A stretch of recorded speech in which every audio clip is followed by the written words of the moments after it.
السلام عليكم ورحمة الله وبركاته. شمر كفوني زلات متوتا في كبجمتوتا أمة أورمو الرئيس دي مجرى وندو دي مجرى حقت أمراتي تمال الركاكيني سكاكيني نور دفانا وجين تراسن نجرى أسرت وانتي توكو بوتا ورابمو هنك أمني في بوتا ورابمو قبوتو جرى بوتا ورابمو هنك أمني كلاسين بوتا تدكتا ورابمو هنك أبو غندان لي ورابمو هنك أبو yoo achi qabeesni mul'isa gandaa waan namni itti dhiqatuuf jecha kan dhiqaa jiru kun kan dhuunfaatii kan mootummaatiif kan dhuunfatu jira gandaalleen waraabamuu hin qabu jedha. Sababni isaa dubartii kilaasiin nam tokko tokko dhiqatama warri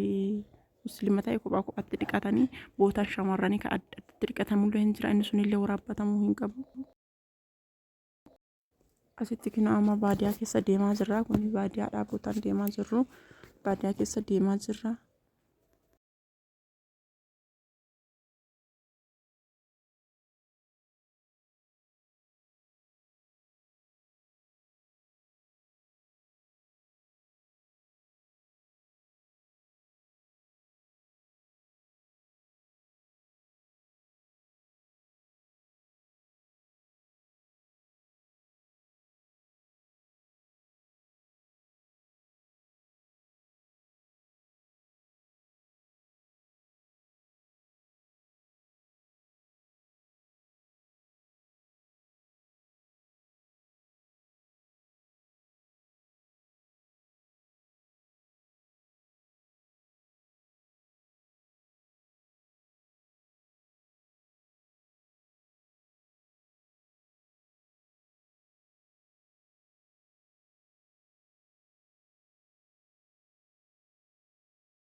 Sikkino seensarra jirraa seenaa jirraa asitti kun seensa isaati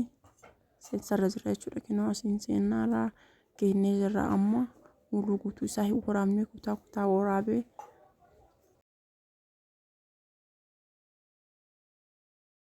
asiin kun seensa kinoo geennee jirra amma fillafiitii isaa makiinaan kunniin ta'e baajaajiin kunneen illee warra asii fayyadamuuf dhufee kinoo amma fillafiitii isaa kana jirra. Kinoo kun keessa isaatii bootaan qalamiin dibame kun inni buleen kun kilaasiidha akka kophaa kophaa itti dhiqatanii asiin kun dammoo gibbii isaa garaa keessaati. Kinoo asiin gandaalleen baay'ee mul'atu hin mul'ata garuuyyuu waraabuun hin mijaa'u namni waanta jiruuf jecha itti raqqabanii waraabuun isaa namatti ulfaata asiin boota kaaffee wayiiti.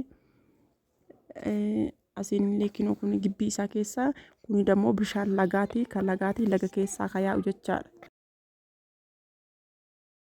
Kinoo asiin illee kun illee gibbii keessaa kun ammoo bilookii keessa deemanii asiin kinoo dagaleen kun laga laguma yaa'u laguma guddaadha jechuudha kan irra deeman kun laga jechuudha laga as jala yaa'a gubbarraan dildila jiraayyuu kinoo asiin jalaan gadi yaa'a inni fagaataa jechuudha akkanuma yaa'a laguma noormaanii ta'ee yaa'a jechuudha kun dildila isa gubbaarraa akkana hojjetamee garri dakanaan illee kinoo akkana fakkaata akkasii yaa'a kun ammoo kan amma irra hin jiru kun waraabaa jiru dildiluma isaa akkana tolchanii akka bilookii fakkeessaniitumaan kinoo akkana bilookii fakkeessanii dildiluma hojjetan jiran kinoo amma xumurannee jirra hin bahaa jirra baay'eellee hin waraabne bakka namni jirutu baay'ata waan ta'eef waraabuun isaa baay'ee namaa hin mijaa'u sababa namni jiruuf jecha iyyuu kinoo baanee jirra fillafiitii isaati kunillee jechuudha yoo baan kunillee dalgaachi lil'ee qamalee dhaatuni qamalee tanallee asiin daawwadhaati. cinaachaan isaaniin jirti qaamaleen tunillee isillee asiin daawwadhaa. Makka malee dadhabneeyyuu boota achi baanee Shashamannee seennee kinoo asitti waa fayyadamuudhaaf hin beelofne namni yoo dhiqatee ka'e akka malee beelaa waan ta'eef as dhufnee reestooraantii tana dhufne jechaadha as keessa jirra. Bareeddii hedduu bareeddii kun keessaa miti barandaa isaati malee kun keessaa miti keessi ammoo keessa hin seenne hin oo'aa bishaan danfaa waan ta'eef qilleensa fudhata. Kinoo amma asitti buna dhugnaa jirra bunni buna jaaladha dura saafii ajajadhee lamuu yaada jijjiirree saafii aanan ajajadhee jechaadhaan daffaa deebi'ee buna gurraacha naaf fidaa jedhee xabbaa labbatti dhugaa jira. Wallahi hedduu mi'aayaa uffarri godhee dhugaara waan ta'eef sukkaarallee baay'een jaaladhu likkimatti jechuudha wanta furdatee jiruuf xiqqootti dabalee malee. Mallee ajajnee jirra nyaatallee ajajannee jirra kan nyaanni nu dhufuuf dhugaa jirra asitti maal ajajannee piizaa ispeeshaalii fi baargarii ispeeshaalii ajajannee nama hedduu waan jiruuf jechayyuu biyaansi nama afuriin jirra piizaa fi baargarii ajajannee piizaa warraatii fi baargarii warraa akkana fakkaata